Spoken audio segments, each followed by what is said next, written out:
कह रहा है कि ये पब्लिक ही है जिनके बीच हम गए तो आज हमें इतनी मजबूत स्थिति में ला दिया है कि हम वहां पर एक मजबूत विपक्ष के तौर पर आवाज बुलंद कर सकते हैं, सरकार को बार बार उन सवालों पर कटघरे में खड़ा कर सकते हैं। ये वो पब्लिक ही है, खाओ मां कसम, जिसने 2024 के चुनावों में किया है। और इसीलिए हर्षवर्धन जी, ये जो कड़े और बड़े फैसले हैं, क्या ये होते हुए दिख रहे हैं 3.0 में? मैं तो ये बहुत सरल सा सवाल जानना, इसका जवाब जानना चाहती हूं।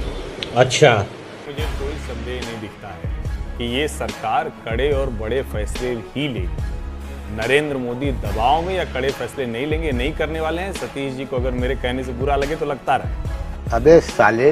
लेकिन एक जरूरी बात, नरेंद्र मोदी ने क्या कहा? उन्होंने कहा थर्ड टर्म में टॉप 3 में ये इकोनॉमी भारत की आएगी। मुझे लगता है मोदी 3.0 बड़े इकोनॉमिक फैसलों के लिए जाना जाएगा। हमारे में तेरे बाप को मत सिखा, चल। और ये कंटिन्यूटी में जब वन नेशन वन इलेक्शन जैसी चीज कहते हैं, ये बहुत अच्छी चीज है, बहुत बढ़िया होगा, सबको पसंद आएगा। लेकिन इसमें इतनी मतलब कॉम्प्लेक्सिटी इतनी है कि इसको आसानी से करना या तुरंत करना ये आसान नहीं होगा, ये लंबा समय लेगा। अच्छा, मैं फिर से कह रहा हूं, दूसरे जो फैसले हैं उसमें कहीं कोई मुश्किल नहीं आने वाली है। आप जिस तरह आप एक लाइन बोलो, एक लाइन बोलो। बड़े फैसले, एक सेकंड, बड़े और बड़े फैसले एनडीए के हिसाब से होंगे। एक लाइन पूरा बोल दो। बोल। जिस समय कास्ट सेंसस सब चिल्ला रहे थे ना, तो चंद्रबाबू नायडू ने क्या कहा है? उन्होंने कहा हम स्टेट में स्किल सेंसस कराने जा रहे हैं, नेशन वाइड स्किल सेंसस के लिए भी हम डिमांड करते हैं। ये इस तरह से सरकार चल रही है, उस जगह पे दोनों एक पेज पे नहीं तो तेरा तो गेम बचाना पड़ेगा। आप ये कह रहे हैं कि सोशल मसले पर भले ही बड़े फैसले ना हो, लेकिन इकोनॉमिकल जो इस बार का फोकस रहेगा वो इकोनॉमिकल 100%। हाँ, इकोनॉमिक्स रहने वाला है। अब तू गया बेटा, अब तू गया, देख तेरी औकात मैं दिखाता हूँ तुझे, देख। शरद जी, इकोनॉमिक बड़े फैसले तो होंगे। नहीं, मुझे तो हंसी आ रही है क्योंकि ऐसा लग रहा है कि कुछ लोगों को ऐसा लगता है कि जो कुछ मोदी ने कह दिया है वो तो भगवान की वाणी है, तो उसको हमें सपोर्ट करना है। किसी को कहते हैं अंधभक्त, मेरा मानना ये है। तो इसलिए उनको कोई चीज कोई लगता ही नहीं है, तो उनकी नजर में यही होता है, वो ऑब्जेक्टिविटी नहीं है। और इसे ऐसे लोगों को जो दूसरे को शर्मनाक कहते हैं, पत्रकारी क्यों बीच में बोलूंगा? आपको ऐसा लग रहा है कि आपके प्रति यहाँ बैठ के हम लोग षड्यंत्र रच रहे हैं? ऐसा है नहीं। ये सब दोगलापन है। मैं तेरा दोगलापन उतारता हूँ। नहीं, हमारे क्यों रचेंगे, क्यों मुझे ये लग रहा है, मैं अपनी बात ही कर रहा था, मुझे इंटरप्ट कर दिया क्योंकि उनको भाई साहब को बोलना था, कोई बीजेपी वाले बोल रहे थे, तो उनको आपने बोलने वाली, आप सबको बोलते रहे। मैं तो बैठा हुआ हूँ। मैंने ना कांग्रेस को बुलाया ना बीजेपी को बुलाया। जो आदमी आपने कैसे पता लगा दिया? तो मैं तो मेरा मानना, सारे पत्रकार हैं। पता नहीं, मुझे तो लगा उनकी बात से, मुझे लगा कि कोई बीजेपी वाले बैठे हैं। मुझे तो दिखाई नहीं पड़ रहा है, मैं I am not sitting before a screen. मुझे नहीं पता, मैं तो आवाज सुन रहा हूँ। जो भी हो, जिसको जिसको नहीं, मैं तो कांग्रेस की बात ही नहीं कर रहा हूँ, मैं यही कहना चाहता हूँ। आप मुझे बोलने दीजिएगा कि नहीं? आप मुझे बोलने दीजिएगा कि नहीं? अगर नहीं बोलने दे रहे तो मैं जा रहा हूँ।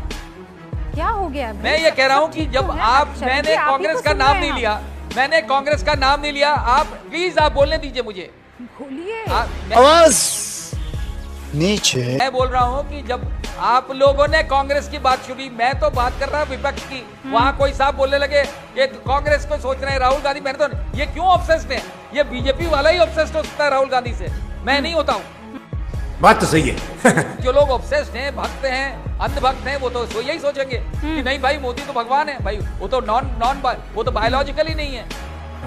ये बड़ी अच्छी बात कही है। बात हो रही है ऑल्टरनेटिव की। ऑल्टरनेटिव बीजेपी के अंदर की बात कर रहे हैं, हम बाहर की बात नहीं कर रहे हैं। आप लोग ऑब्सेस्ड हैं बाहर से, पता नहीं क्यों। सब एक तरीके भाई, अंदर से भी तो कोई क्या ऑल्टरनेट नहीं हो सकता। आप ये क्यों रूल आउट करते हैं कि बीजेपी में कोई काबिल नहीं है? आप ये क्यों मानते हैं? आपको यहाँ के पत्रकार नजर आ रहे हैं और अंधभक्त आपको यहाँ के पत्रकार नजर आ रहे हैं। मुझे तो यहाँ के पत्रकार नहीं, कुछ लोग कोई एक साथ थे जो कर रहे थे। मैं आपके एक्सपीरियंस भाई आप विकल्प अंदर क्यों नहीं देखते? लेकिन बीजेपी के अंदर विकल्प क्यों नहीं देखते? नहीं, बीजेपी के अंदर विकल्प क्यों नहीं देखते? बीजेपी, अरे बाप रे, ये तो धोती खोल रहा है। आप तो क्यों मोदी बात को करते? रखा हुआ है ना चेहरा। इतने ब्लाइंड हो गए बीजेपी ने कि मोदी को के रखा अलावा हुआ है कि किसी नहीं का रखा हुआ है काबिलियत नहीं चेहरा? बीजेपी के कि अंदर मोदी खुद आए और बोले कि सब पीछे रहो भाई, मैं बनूंगा। भैया, तो सबने वो देख चुना लिया, है ना। देख लिया। नीतीश तो बाबू इलेक्शन हाथ में चूम देख रहे लिया। हैं, क्या बोला तूने? चंद्रबाबू नायडू गले लगा रहे हैं, रोक लेते हैं उनको। अरे भाई हम उनकी लाइन, बात नहीं कर रहे हैं, हम एक बीजेपी की लाइन बात बोल कर रहे हैं। आपने ये क्यों मान लिया है कि बीजेपी में कोई काबिल आदमी नहीं है जो मोदी को रिप्लेस कर सकता है? ये आपने क्यों सोच लिया है? नहीं सारुण के यहाँ कुछ तो गड़बड़ है, जरूर कोई ना कोई गड़बड़। ये तो आपको अंधभक्ति लग रहा सोच है? सकता है। डेमोक्रेसी में ये आपको कोई लग नहीं। रहा है आप कि नहीं, मोदी आप लोगों मजबूत ने है, आप कोई नहीं कह रहा नहीं कह रहा है हूं कि वहां पर अरे और लोग भैया, नहीं आप है। एंकर हैं, आप जर्नलिस्ट एक हैं। लकीर छोटी करने की आप कोशिश एंकर कर रहे हैं, हैं, आप जर्नलिस्ट strategy। हैं। शरद जी होके आप- जवाब आप देना ये- चाह रहे हैं हर्षवर्धन जी। हाँ ये कर लो पहले। देखिए ठीक है। रूबिका, हम लोग टीवी डिबेट में होते हैं, अक्सर कोई प्रवक्ता आता है और किसी पत्रकार को कभी भाजपाई, कभी कांग्रेसी, कभी सपाई कह देता है। लेकिन शरद जी का ये व्यवहार बड़ा विचित्र है कि समीर जी अगर कोई पॉइंट ऑफ व्यू रख रहे हैं तो वो उनको भाजपाई लगा। ये बड़ा शर्मनाक तरीका है और इतने वरिष्ठ पत्रकार से उम्मीद नहीं की जाती है। चुप कर बे कुत्ते। आपको भी कोई कुछ बोल दे। समीर चौगानकर ये का भाषा व्यू या बड़ी अच्छी सतीश है, जी बड़ी का अच्छी व्यू भाषा मेरा है। व्यू अलग ये अलग है। पत्रकार से सतीश जी मुझे ने नहीं मुझसे पता एकदम कि अलग बोला, तो इसका मतलब थोड़ी नहीं मुझे मैं नहीं उनको पता। कहूं या मुझको वो कहने लगे।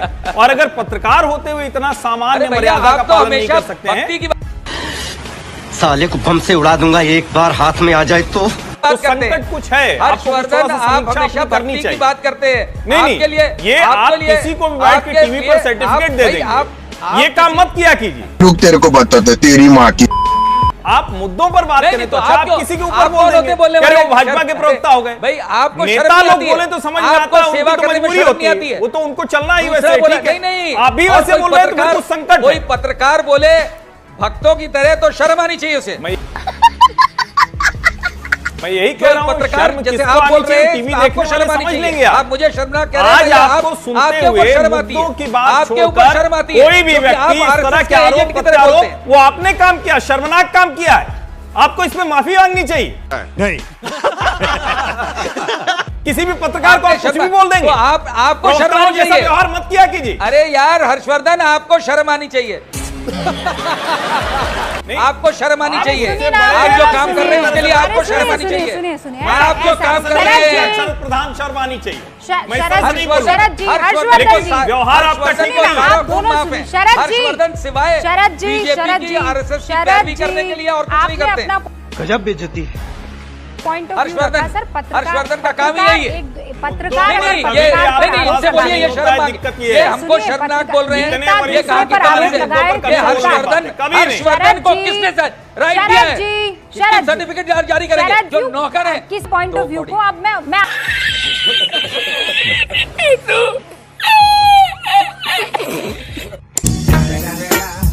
It's the motherfucking Eagle Double G.